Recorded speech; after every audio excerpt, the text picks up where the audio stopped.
Here's an easy way to play a social scene. So you're playing a character and you're about to interact with someone else. How do you do it? Figure out these things first. 1. Who's involved? Who are you and who's the other character in the scene? 2. What do you want? You can start with a big want that your character has been wanting the entire campaign, but you don't have to. If you have one, that can inform the next part. What do you want specifically from this other character? 3. How are you going to get what you want? Tactics. What are you going to do to get them to give you what you want? I'm not touching force at all here. Like, for example, domination magic. You don't need me to tell you anything about that. You just do that, right? There's no A to B to C to D there. It's just A to command. So we don't need to cover that. Let's say that your character enters a tavern and you're a bard. You see someone who's flaunting their wealth. They're throwing coins as other people are crowding around the table, trying to suckle off the rich teat. If your character decides to interact with this rich person, we have the 2 characters involved. Next, pick your want. It doesn't have to be too big or too tiny. Maybe your character has been all about the money, trying to become rich, to the point that maybe when you entered this tavern, you came in with the thought of leaving with more money than when you arrived. Profit, if you will. Now, how do we make this want pertinent to the other person?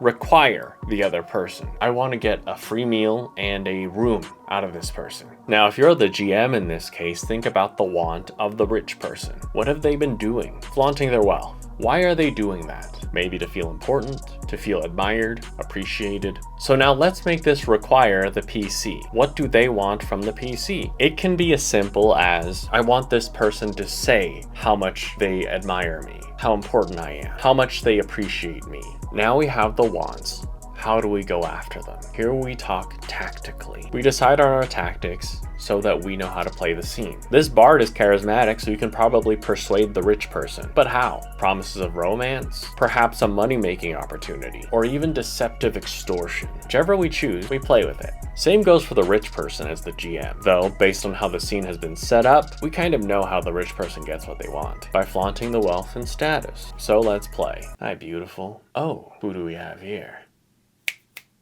Please, get this person a glass, nothing but the finest of wines. So here we already have the opening salvo. The bard has decided to go with the compliment and potential romance route. Perhaps this first line and response was the result of a high persuasion roll. It's up to you. I decided to not have a roll. Unless the bard is particularly repulsive for some reason, I'd like to think that the rich person would want anyone's admiration, particularly from this angle. Now we can say that the rich person has already received what they want, but it's not over. They can get more. And that might lead to how the bard gets what they want. You're too kind.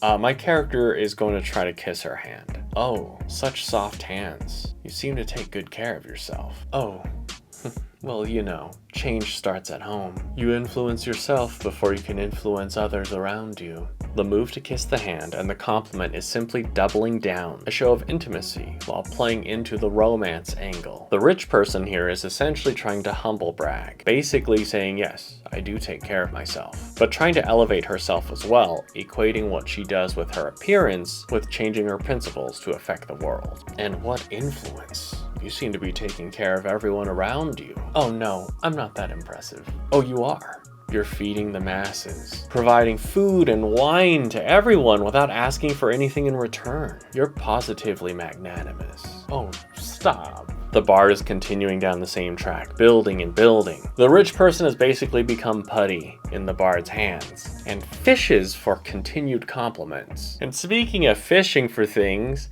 why not leave a like, subscribe, leave a comment if you found this valuable. I would that I could, but I am a simple artist. And when an artist encounters a muse, the inspiration simply comes spilling out. Oh, please sit down. Another pheasant for my friend. The bard has reached a tipping point. We've hit enough compliments that have escalated to the point of moving this relationship forward. This rich person has found someone that continually gives her what she wants and wants more. The overarching want is the same, but there might be another want that's snuck in, especially if the bard is as charming as he thinks. Your kindness knows no bounds. I know I'm not of your lofty station, but you would still have me? Such a soul rivaling the saints. Oh, I suppose I am. And yes, I would have you. A room, please, innkeep.